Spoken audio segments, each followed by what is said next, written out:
For our next topic in our guided notes, we're going to look at topic 1.3. I'm on page 7 of the guided notes document here. This one is a little bit longer, so we're going to split this into 2 days. We're going to do examples 1 through 7 here today, and then we'll work on the rest of it tomorrow. So our topic here is estimating limit values from graphs. Yesterday we looked at estimating limit values from tables. Today we're going to do it from graphs.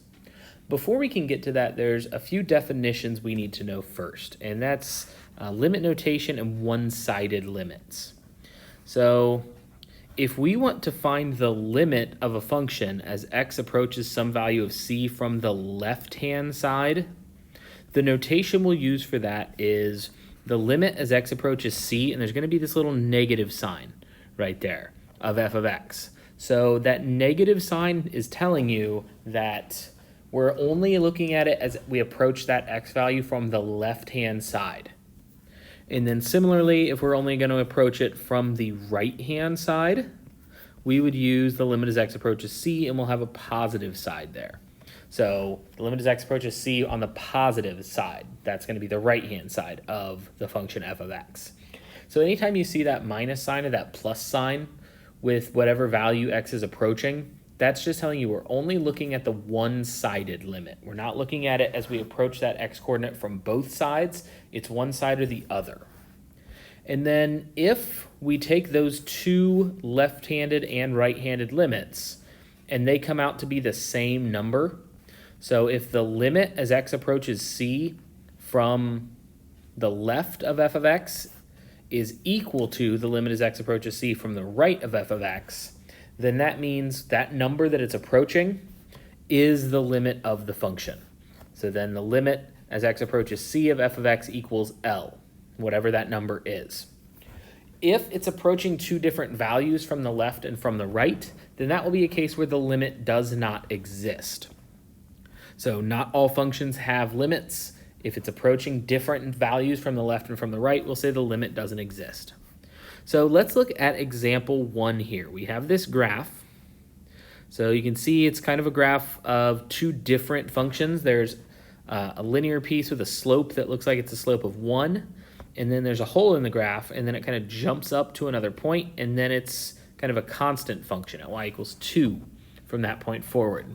So we're being asked 4 things about this function. Part A is asking, what is the limit as x approaches 1? And then we have this negative sign here. So we're saying as x approaches 1 from the left of this function f of x. So here's 1. If we're looking at to the left of this, we're looking at this piece of the graph. So as we're getting close to 1, what value is this approaching? So we're approaching 1 from the right. What value are we approaching here? Well, it looks like that value, that y-coordinate, is 1. So we would say the limit as x approaches 1 from the left of f of x is 1. Part B is asking us the limit as x approaches 1 from the right, on the positive side of f of x. So again, here's 1. To the right of it, we're talking about this piece of the graph right here. So trace that in. Getting closer and closer to 1, what y-coordinate are we approaching there? Well, that's the y-coordinate 2. So the left-hand limit, all right, left-hand limit is 1. The right-hand limit is 2.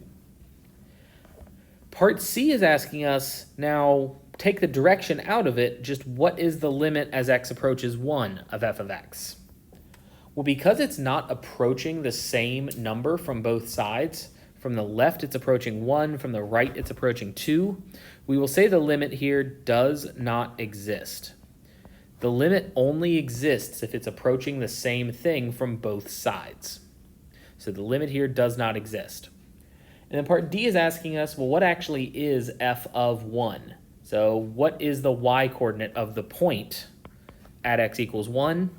So we're going to go with this one where the point actually is. This one's a hole.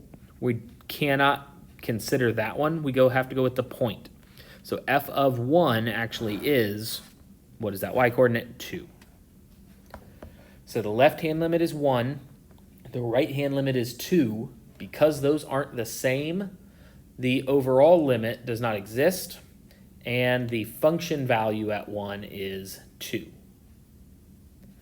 So let's try another example. I'm actually going to skip down to example 3 right beneath this one because it's a little bit different. Example 2 is pretty similar to example 1.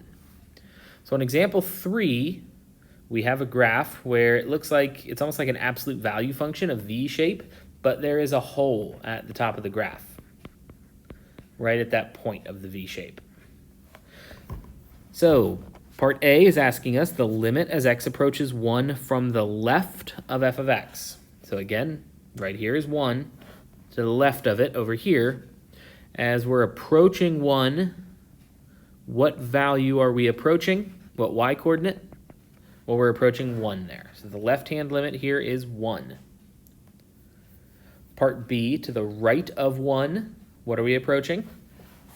So we'll trace this in from the right. And we're also approaching that hole at the y-coordinate 1.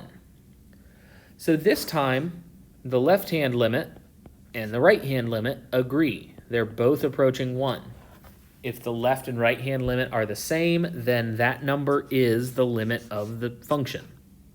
So the limit as x approaches 1 of f of x is 1 this time.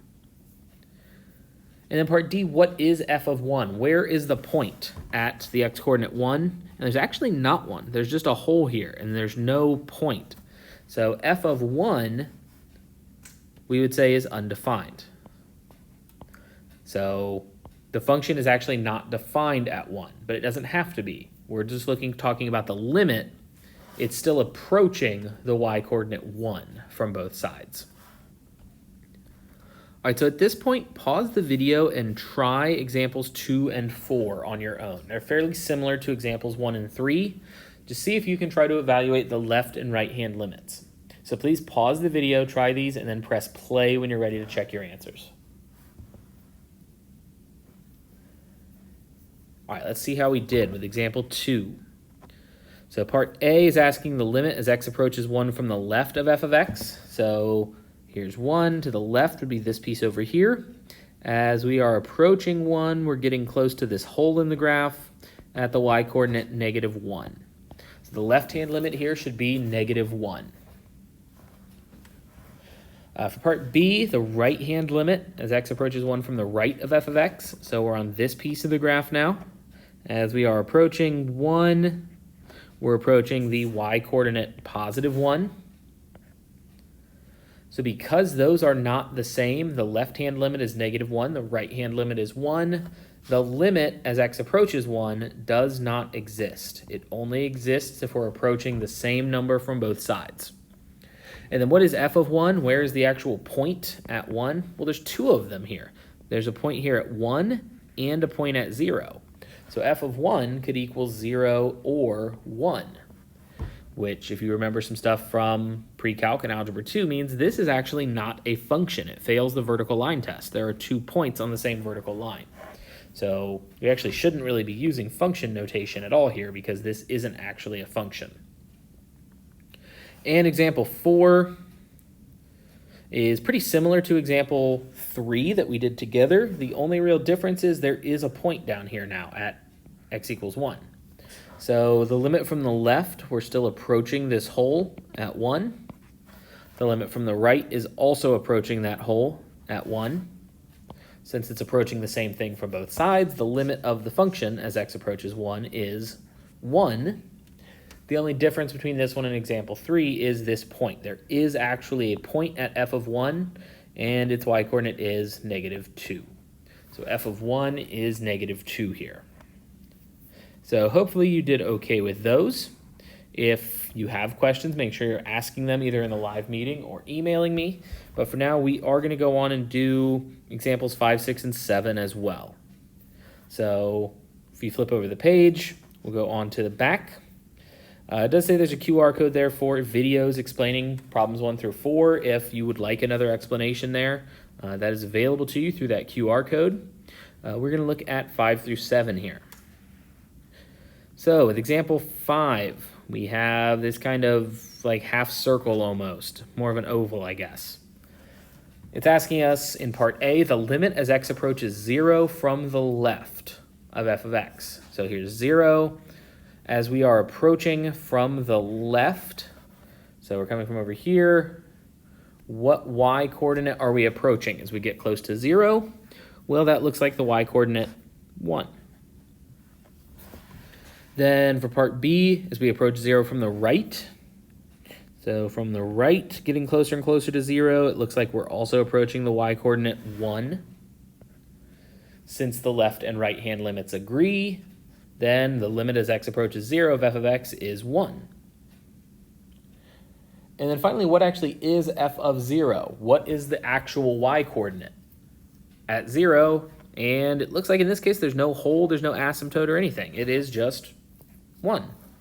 So in this case, all 4 parts agree that the limit as x approaches 0 is 1 and that the actual function value at 0 is 1. All right, almost done. 2 examples left. We're going to look at example 6. This one is a little different because we have an asymptote here, and it's actually asking us about the limit as we approach that asymptote at 2. So you can see right here at 2 is where the asymptote is.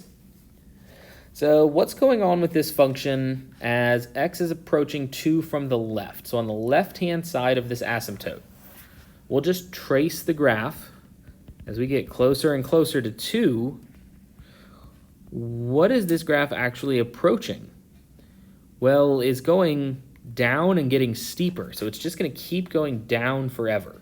So in this case, we would say the graph is approaching negative infinity. That just means it's going to keep going down forever. We are approaching negative infinity. And then from the right of the asymptote, it's doing the opposite. It's coming way up and going up forever.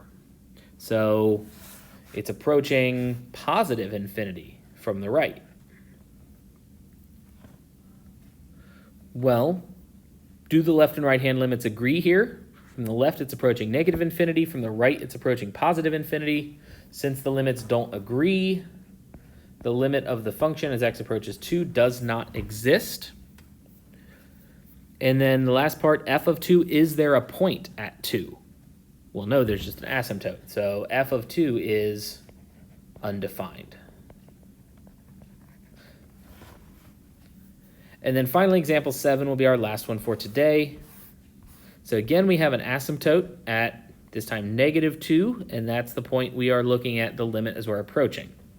So for part A, the limit as x approaches negative 2 from the left. So that's to the left of the asymptote.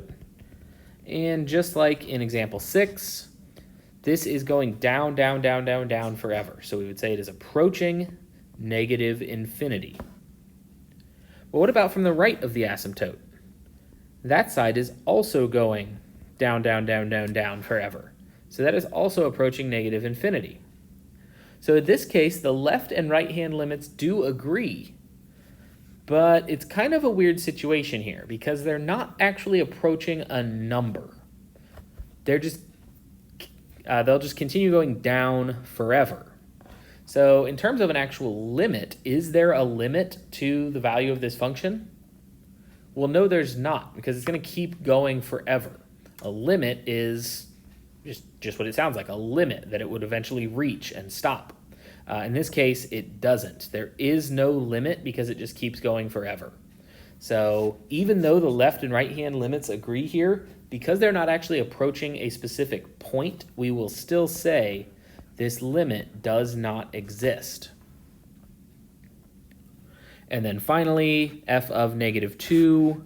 Well, look, there is actually a point at negative 2. Even though there's an asymptote, there is a point here at negative 2. So f of 2 does exist this time, and its y-coordinate is 0.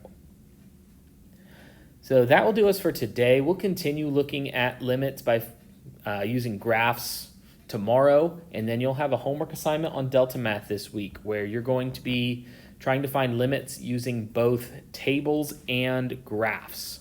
So be prepared for that after our lesson tomorrow. Let me know if you have any questions, and I'll see you soon.